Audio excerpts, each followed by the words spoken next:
सभी YouTube दर्शकों को गणेश चतुर्थी की मेरी ओर से हार्दिक शुभकामनाएं। मैं मनोहर नागर आज आपके बीच में हूं गणेश चतुर्थी के पावन पर्व को लेकर के। गणपति बप्पा से प्रार्थना करता हूं कि प्रभु आप सबके घर पधारें और सबको बुद्धि दें, सबको सामर्थ्य दें, सबको धन लाभ दें, रिद्धि सिद्धि के साथ सबके घर में वास करें। प्यारे दर्शकों, गणेश जी का जन्म पौराणिक मान्यता के अनुसार अगर अपन बात करें तो भाद्रपद माह की शुक्ल पक्ष चतुर्थी को आप श्री इस धरती पर पधारे मानव कल्याण के लिए और मानव लीला करके और इस संसार को बहुत कुछ सिखाया है। आप इस संसार में आए तो हैं लेकिन विचित्र शरीर के धनी रहे हैं जिससे बहुत कुछ सीखने को मिलता है। जी हाँ, जैसा कि आप स्क्रीन पे देख पा रहे हैं, गणेश जी के शरीर से हमें 3 शिक्षाएं मिलती हैं। उनके बड़े बड़े कान, हाँ उनके बड़े बड़े कान, ये हमें सिखाते हैं कि हमें बहुत अधिक सुनने की क्षमता होनी चाहिए। आज दुनिया में हर एक व्यक्ति के पास सुनने की क्षमता खत्म हो चुकी है, सिर्फ सुनाने के लिए तैयार है। हर कोई सुनाने के लिए तैयार है, सुनने के लिए इस दुनिया में बहुत कम लोग बचे हैं। लेकिन असलियत यह है कि जो सुनता है, समझता है, वही सफलता हासिल करता है। गणेश जी की लंबी सूंड वो हमें बताती है दूरदृष्टिता, यानी बहुत दूर की बात को सूंघ लेना, बहुत दूर की गंध को समझ लेना और फिर निर्णय ले लेना कि यह मेरे लिए कैसा रहेगा। और गणेश जी का बड़ा पेट हमें समझाता है सहनशीलता को, यानी कि अगर हम घर के मुखिया है तो हमें बहुत कुछ सहन करना पड़ेगा, बहुत सारी बातों को हमें सहन करके रखना पड़ेगा। अच्छी बुरी सबको अपने हृदय में, अपने पेट में अपन को रखना पड़ेगा, यानी कि अपना पेट को बड़ा करना पड़ेगा। तो गणेश जी के बड़े पेट से हम यही समझ सकते हैं।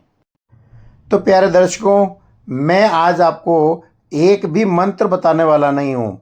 मैं ये नहीं कहने वाला हूँ आपको कि इस मंत्र को बोलने से आपके ऊपर गणेश जी की कृपा बनी रहेगी। नहीं नहीं नहीं नहीं, मैं जो कहने वाला हूँ, मैं ये कह रहा हूँ कि आप गणेश जी को मानो या ना मानो, ध्यान से सुनो मेरी बात को। आप गणेश जी को मानो या ना मानो, लेकिन गणेश जी की बात जरूर मानो, तो स्वतः उनकी आराधना हो जाएगी।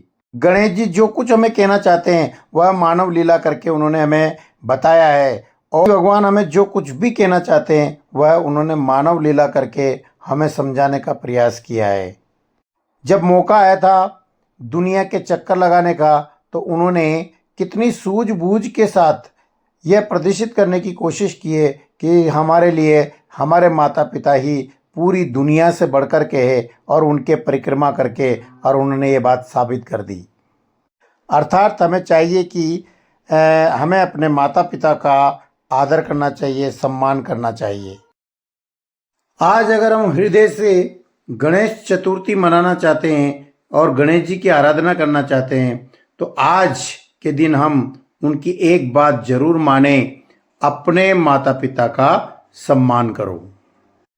और सम्मान क्यों ना करें, सर्वप्रथम माता पिता ही हमें राह दिखाते हैं, वही रास्ता दिखाते हैं, वही हमारी मदद करते हैं। माता पिता ही हमें रक्षा कवच उपलब्ध कराते हैं। माता पिता ही हमें अपनी छत्र छाया में सुरक्षा प्रदान करते हैं, हमेशा हमारी रक्षा में तत्पर रहते हैं। और जब हमें आवश्यकता होती है तो हमारे माता पिता ही होते हैं जो हमारा उत्साहवर्धन करते हैं, हमें शाबाशी देते हैं और हमें उत्साहित करते हैं, प्रेरित करते हैं। वे माता पिता ही होते हैं जो हमें चलाते हैं, जो हमें खेल खिलाते हैं, और वो हमें हमसे अथाह प्रेम करते हैं। स्वयं अभाव में जीते हैं, स्वयं असुविधाओं में जीते हैं, लेकिन हमें अच्छा स्कूल उपलब्ध कराते हैं, अच्छे स्कूल में हमारे पढ़ाने की व्यवस्था कराते हैं। इसीलिए तो गणपति बप्पा कहते हैं कि जब जिस समय आपके माता पिता को आपकी आवश्यकता हो, तब आप उनकी सेवा करें, उनका सम्मान करें, उनके बुढ़ापे का सहारा बने। अगर आज के दिन हम अपने माता पिता की सेवा करने का संकल्प लेते हैं तो इससे बढ़िया कोई गणेश चतुर्थी हो ही नहीं सकती है, इससे बढ़िया कोई गणेश जी की आराधना हो नहीं सकती है। इसलिए आपसे यही निवेदन है कि माता पिता ही हमारे सर्वोपरि हैं और यही गणेश जी भगवान का संदेश भी है। तो मिलकर के बोलिए गणपति बप्पा मोरिया। जय हिंद, जय भारत।